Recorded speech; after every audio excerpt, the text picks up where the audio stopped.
సార్కి గట్టిగా చప్పట్లు కొట్టాలి. అన్నమాచార్య గారు ఎంతో చక్కగా ఈ పాటలో అమ్మవారి గురించి అలాగే అయ్యవారి గురించి పెళ్ళైన ప్రతి ఈ సూత్రం అనేది వర్తిస్తుంది. అలాగే అమ్మవారి ప్లేస్ లో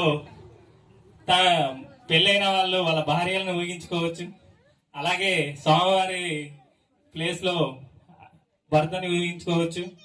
అలాగే భార్య అలిగి ఏదన్నా చీకటిగా ఏదన్నా విసిరేస్తే బుజ్జగించి చేసుకొని స్వామివారు అమ్మవారిని తన ప్రేమను దక్కాడు. అలాగే ఆ సన్నివేశంలో అన్నమాచార్య సంగీత గారు ఎంతో గొప్పగా వివరించారు.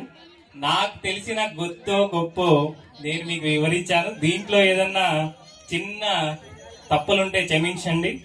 అలాగే ఇప్పుడు నృత్యం చేసిన హాసినిని అడుగుదాం.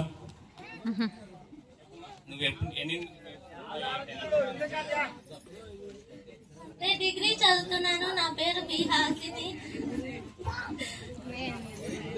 నేను 7 years నుంచి కూచిపూడి నేర్చుకుంటున్నాను. సార్ చాలా ఫాస్ట్ గా నేర్పించారు. దాంతో పాటు మా కష్టం కూడా ఉంది.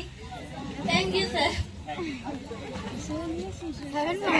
వీళ్ళు డిగ్రీ పిల్లలైనా కూడా ప్రతిరోజు క్లాస్కి వస్తూ అలాగే ఎగ్జామ్స్ రాస్తూ వీళ్ళు డాన్స్ అనేది నేర్చుకున్నారు.